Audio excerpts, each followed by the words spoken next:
अस्सलाम वालेकुम।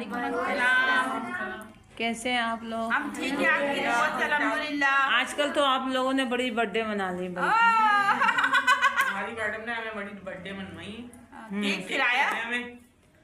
चले, मगर जैसा चाह रही थी अभी भी वैसे नहीं कर पाई मैं आप लोगों के लिए। मैं चाह रही थी कुछ छोलों की बिरयानी आप लोगों के लिए एहतमाम करती हूँ, वो आप लोगों को जैसे मैं रबी अव्वल में या 11वीं में मंगा के आप लोगों को खिलाती हूँ, मगर अभी हाथ ने गुंजाइश नहीं करी, इसलिए मैंने अपनी बेटे की भी ज़्यादा फरमाइश पूरी नहीं करी। हाथ बहुत तंग है।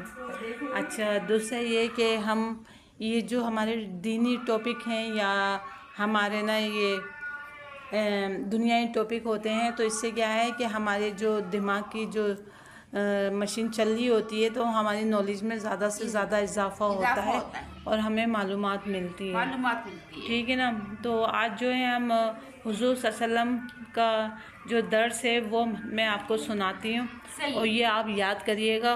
और कभी भी कोई भी आए ना, तो कोई भी अगर मैं कहती हूँ आप लोगों को कि ये दर्स आप सुनाएं, तो आपको फौरी खड़े होके अच्छी तरीके से ऐसे अल्फाजों को बयान करना ज़बान से कि सुनने वाले को भी मज़ा आए और दिल खुश हो जाए, इसकी रूह जो है वो भी जाग जाएगा कोई सो रहा है तो। आपको ये तो पता है हमारे हुजूर सल्लल्लाहु अलैहि वसल्लम की चहीती बेटी कौन सी थी? पूरा नाम लिया करो, बीबी फातिमा ज़हरा रज़ियल्लाहु ताला अन्हा। ठीक है, ये बीबी फातिमा हमारी थी। और दूसरा ये कि हुजूर सल्लल्लाहु अलैहि वसल्लम की चहीती बेटी थी, और भी बेटियां थी, मगर उन्होंने सबसे ज़्यादा जो अपने दिल के करीब समझा और मरने के बाद भी अपने रोज़ा मुबारक के पास उनका रोज़ा मुबारक बना है। तो ये इससे अंदाज़ा कर सकते हैं कि अल्लाह को भी ये बात उनकी दिमाग में थी कि इस तरीके से कि ये अपनी इस बेटी को बहुत चाहते हैं और मरने के बाद भी उनके ना रोज़ा मुबारक उनके बराबर में ही मौजूद है।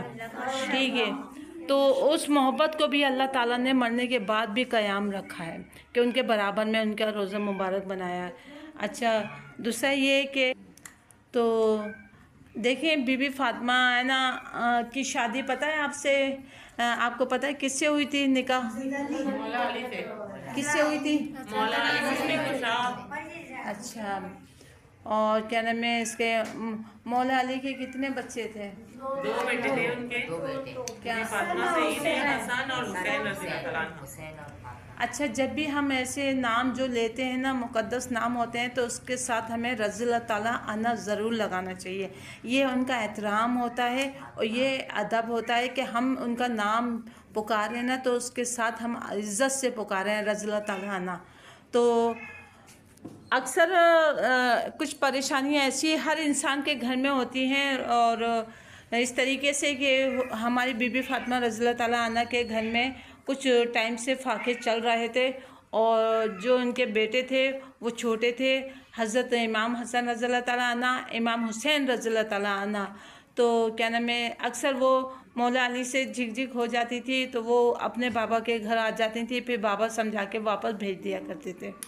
तो एक दिन ऐसा हुआ कि बीबी फातिमा रज़ियल्लाहु ताला अन्हा की लड़ाई उनके शोहर मौला अली से हुई और वो नाराज़ होके वो अपने बाबा जान के घर आ गई।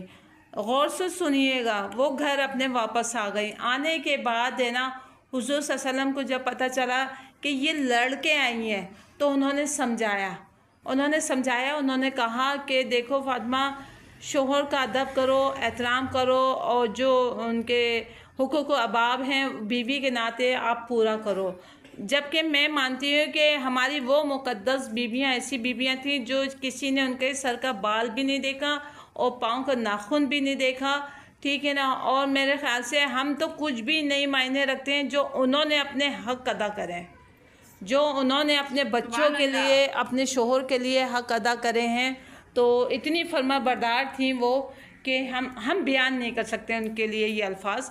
तो उन्होंने वो हमारे हुज़ूर सल्लल्लाहु अलैहि वसल्लम ने अपनी बेटी चहीती से फरमाया, बीबी फातिमा रज़ियल्लाहु ताला अन्हा से, कि बेटा आप वापस घर जाओ और तुम्हारे को मैं बताऊंगा कि इस तरीके से एक खातून है जो आपसे पहले जन्नत में जाएंगी। तो उन्होंने बोला, बाबा जान ये हो ही नहीं सकता, क्योंकि आप जो हैं आप जन्नत के सरदार हैं। आप क्या हैं? जन्नत के सरदार। जन्नत के सरदार हैं और मैं पहली औरत होंगी जो मैं वहाँ पर जन्नत की सरदार बनूंगी औरतों में। तो उन्होंने बोला नहीं बेटा, आपसे भी पहले एक हैं। तो उन्होंने बोला कौन हो सकता है, कौन हो सकता है वो? तो उन्होंने बोला अब ये मैं बाद में बताऊंगा, अभी आप अपने घर जाओ। वो अपने घर चली जाती हैं, मौला अली के घर चली जाती हैं। मौला अली के घर जाने के बाद है ना, फिर है ना कुछ उनकी ऐसी तबीयत ख़राब हो जाती है कि वो बेड रेस्ट पे आ जाती हैं। आने के बाद फिर परेशानी इतनी बढ़ जाती है उनके घर में, मगर मौला अली उनकी खिदमत में कोई कोताही नहीं छोड़ते, कोई कोताही नहीं छोड़ी उन्होंने। और इस तरीके से खिदमत को सरअंजाम दिया कि माशाल्लाह से उनकी तबीयत जो थी काफ़ी बहाल हो गई। सुभान अल्लाह। होने के बाद फिर है ना उनके घर में इस तरीके से फाके हुए कि जो हमारे इमाम हसन रज़ियल्लाहु ताला अन्हु थे और इमाम हुसैन रज़ियल्लाहु ताला अन्हु थे, तो वो फाके की हालत में थे मौजूद। 3 दिन तक उन्होंने खाना नहीं खाया। तो उन्होंने क्या करा कि उनके जहन में एक आई कि जो हमारे बाबा जान ने एक चादर दी है जो मुझे शादी के टाइम पे, तो वो मौला अली के हाथ में ला के दी और बोला इससे बाज़ार जाओ, बाज़ार जाके इसे बेच के आ जाओ और जो दिनार मिलेंगे उससे आप ना राशन ले आएंगे तो मैं घर का कुछ पका लूँगी। उन्होंने बोला सही है। वो लेके चले गए, मगर ले जाते में ये सोच रहे थे कि मैं ये लेके तो जा रहा हूँ मगर चादर की हालत तो इस तरीके की खस्ता है कि कोई क्या लेगा। मगर फिर भी वो लेके चले गए। लेके जाने के बाद उन्होंने 2-4 ना दुकानों पे दिखाया। दिखाने के बाद उन्होंने बोला भाई ये तो बहुत पुरानी चादर है और इसका तो कोई रंग भी उड़ा हुआ है, इसका क्या कोई दिनार देगा। तो वो मायूस होकर आगे चले, मगर उन्हें ये नहीं पता थी ये चादर किसकी है और ये चादर में बरकत कितनी है। जब वो चादर हमारे हुजूर सल्लल्लाहु अलैहि वसल्लम ओढ़ते थे या बीबी फातिमा, तो यकीन करें काली घटा छा जाती थी और छाने के बाद ना वहाँ पर अल्लाह की रहमत नाजिल हो जाया करती थी। अल्लाह की रहमत नाजिल हो जाया करती थी। फिलहाल वो मायूस आगे चलते हैं। अब कहते हैं कि मैं किस तरीके से मैं घर जाऊंगा और मैं क्या बताऊंगा फातिमा रज़ियल्लाहु ताला अन्हा को कि ये चादर नहीं बिकी। उन्हें अपने बच्चों का चेहरा उनकी नज़रों में आ रहा था। तो उन्होंने फिर आगे जाते रहे। जाने के बाद है ना एक बंदा मिलता वहाँ पर और मिलने के बाद वो कहते हैं कि बात सुनो, ये चादर मुझे बेच दो। उन्होंने बोला क्यों? कह रहे मैं इतने दिनार की ले लूँगा, इतने दिनार 10 दिनार की मैं ले लूँगा। तो वो कहते हैं 10 दिनार की। वो खुश हो जाते हैं, चलो वहाँ तो कुछ बिक्री नहीं थी, 10 दिनार आएंगे तो मैं कुछ राशन तो ले जाऊँगा वो पका लेंगी खाना। तो फिर क्या होता है कि वो 10 दिनार की वो ले लेते हैं। लेने के बाद चादर दे देते हैं। चादर देने के बाद फिर वो आगे चलते हैं। आगे चलने के बाद क्या होता है, एक ज़रूरतमंद है ना वहाँ से ना गरीब फ़कीर जा रहा होता है और वो उनके पास जाके ठहर जाता है। ठहरने के बाद वो क्या फरमाता है कि देखें मैं परेशान हूँ, मेरे बच्चे भूखे हैं और मेरी ये पोजीशन है कि मैं बता नहीं सकता हूँ, मुझे 10 दिनार की ज़रूरत है। अब बताओ वो फ़कीर को कैसे पता चला कि इनके पास 10 दिनार मौजूद है? कैसे पता चला बताओ? अल्लाह पाक की तरफ से आजमाइश थी मैडम। 10 दिनार। अब वो जो थे मौला अली सोचने लगा कि यार ये 10 दिनार तो अल्लाह अल्लाह करके मुझे मिले और मैं अपने बच्चों के लिए लेके जा रहा हूँ और यहाँ तक कि मेरे बच्चे खुद भूखे बैठे हुए हैं। तो फिर उन्होंने सोचा यार मुझसे पहले ये खड़ा हुआ है और मेरे से बोला है।